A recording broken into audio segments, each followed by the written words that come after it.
khusus kepada saudara-saudaraku di Aceh yang tercinta.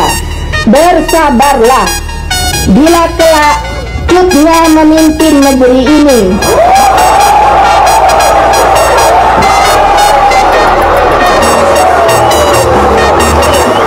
Tak akan saya biarkan setetes pun darah rakyat.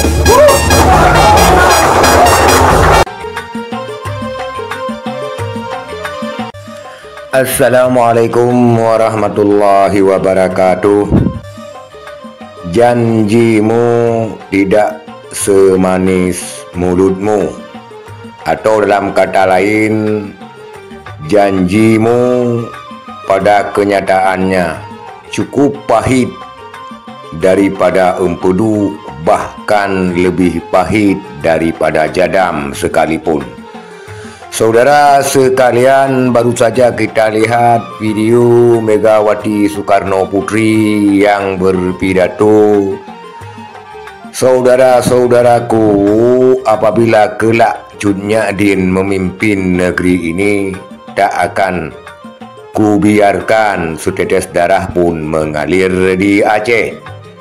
Saudara sekalian, bukan hanya itu saja video daripada Megawati tentang Aceh, di mana dia juga pernah mengatakan pada videonya bahwa hasil alammu Aceh, artinya hasil alam Arun, akan kami kembalikan agar kamu hidup makmur. Saudara-saudara sekalian, pada kenyataannya tidaklah demikian. Ketika Megawati Soekarno Putri memimpin Indonesia menjadi Presiden Republik Indonesia, ternyata lewat tangan daripada Megawati tersebut ditandatanganinya darurat militer di Aceh. Karena darurat militer di Aceh tersebut, rakyat Aceh porak-poranda, berantakan, ribuan nyawa melayang, dan hal itu telah diakui oleh negara melalui Presiden Joko Widodo.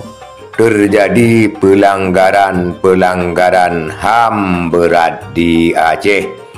Saudara sekalian, apabila Megawati Soekarno Putri benar-benar ingin menyelesaikan permasalahan Aceh ini, sebenarnya tidak sulit.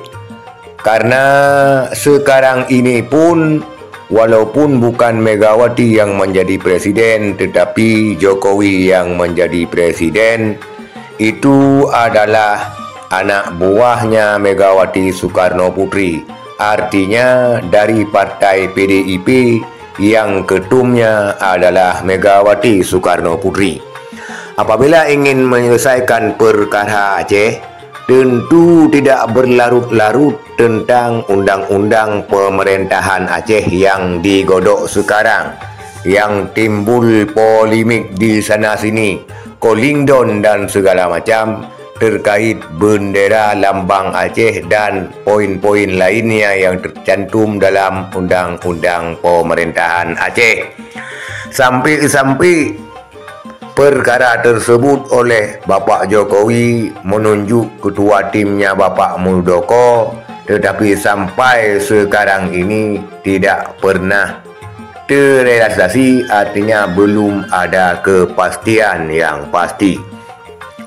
Saudara sekalian, seharusnya Megawati Soekarno Putri itu ingat sejarah ketika bapaknya dulu datang ke Aceh ketika Indonesia sekarat, Aceh yang membantu. Ketika Indonesia sakit, Aceh yang membantu. Bahkan Soekarno pada agresi Belanda kedua, tempat yang paling aman dia adalah Aceh. Dan dia juga pernah singgah di Biren, dan ada saudara sebut di Biren, dan ada rumah Soekarno di Biren.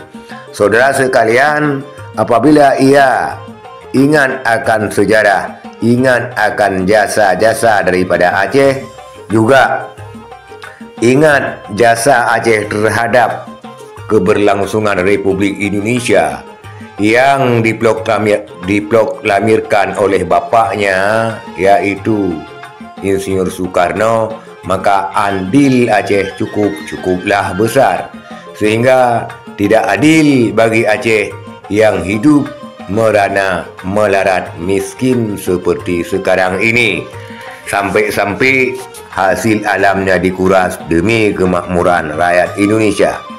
Saudara sekalian, apabila elit-elit pemerintah Republik Indonesia tidak serakah, tidak rakus dan tidak sombong, tentunya mereka sudah menyelesaikan undang-undang pemerintahan Aceh yang sampai sekarang ini masih belum pasti jalan dan tujuan hidupnya.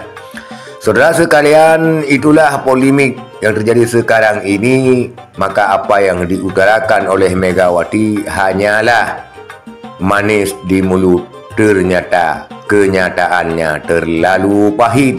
Artinya, janjimu tidak semanis mulutmu. Khusus kepada saudara-saudaraku di Aceh yang tercinta, bersabarlah bila kelak Cutnya memimpin negeri ini.